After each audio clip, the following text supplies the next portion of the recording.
John. I have an interesting obsession with time, whether that's time travel in a conspiratorial way or time travel just with your consciousness, what it's like to remember something. What does that mean? And precognitive dreams and stuff like this. And just in general, what did you take away from The Power Now? If you remember your biggest takeaway from that book. Yeah, I was the same with you. It's like The Power Now and the other book, Letting Go by David Hawkins. Like the whole book is like in the title, just let go. It's like, what else are you going to write about here? Yeah.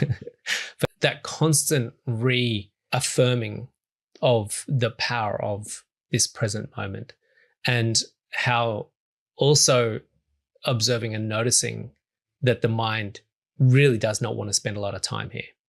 It really wants to spend time here in the future and here in the past. And it doesn't have a lot of interest in this moment, which means that the mind is actually hijacking and distracting, and to some respects, destroying many lives.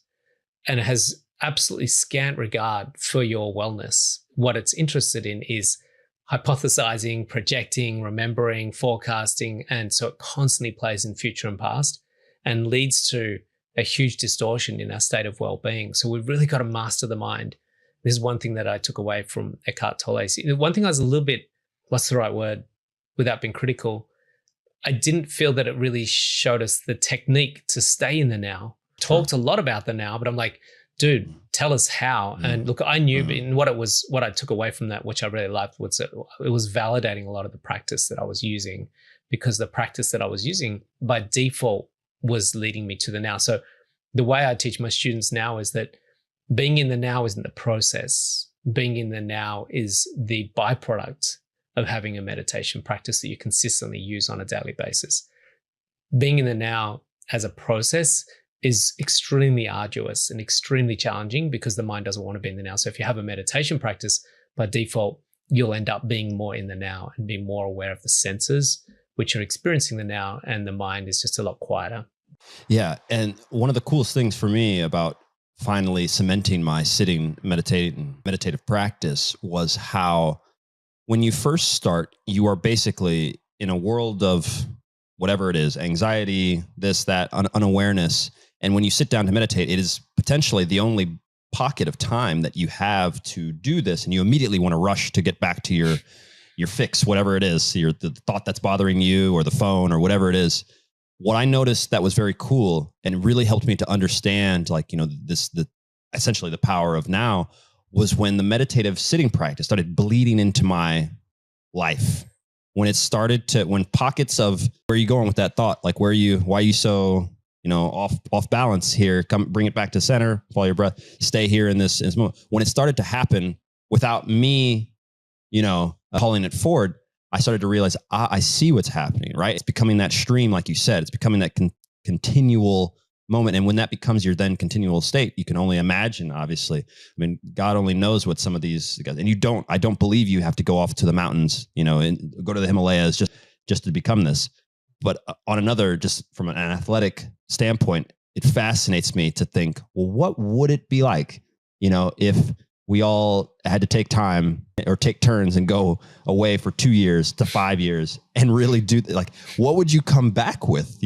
How would that change, all the nonsense that you're worried about on a day-to-day basis? And how would you attack those problems? And, what is their conscious, what's the normal consciousness not like for someone who's been around or meditating for 15, 20 years? I wonder if your students, do they believe that they can, with all the modern stuff, and you've got the app and stuff, and do they really believe that they can change their lives with, a few minutes of meditation? Do they get it? Or does it take a while for, this stuff to set in?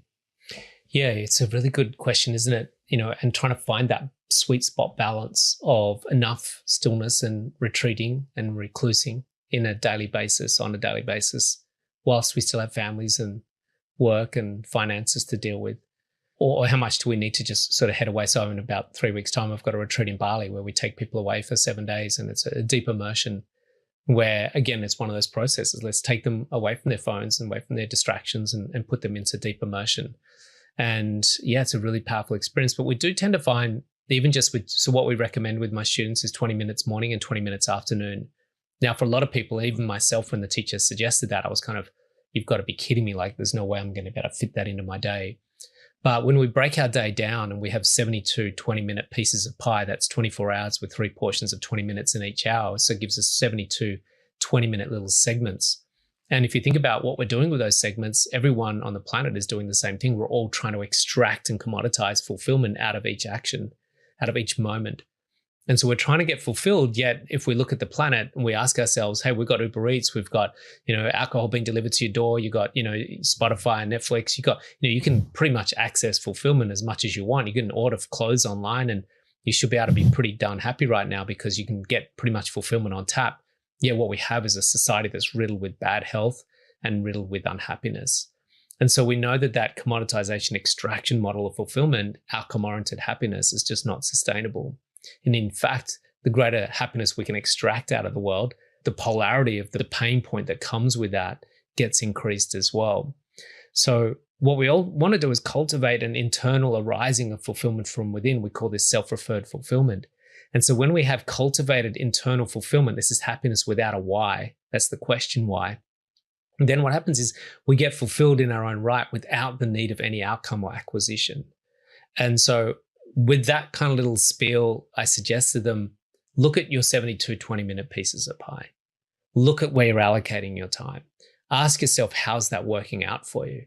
And if I could say to you, if you take 2 pieces of pie and put 20 minutes in the morning and 20 minutes in the afternoon and make them unconditional to sitting in meditation, I can pretty much assure you that within just a short period of time, weeks and months, you'll be noticing an internal arising of fulfillment within. I get a lot of students message me, go, I don't know what it is today, but I just feel happy.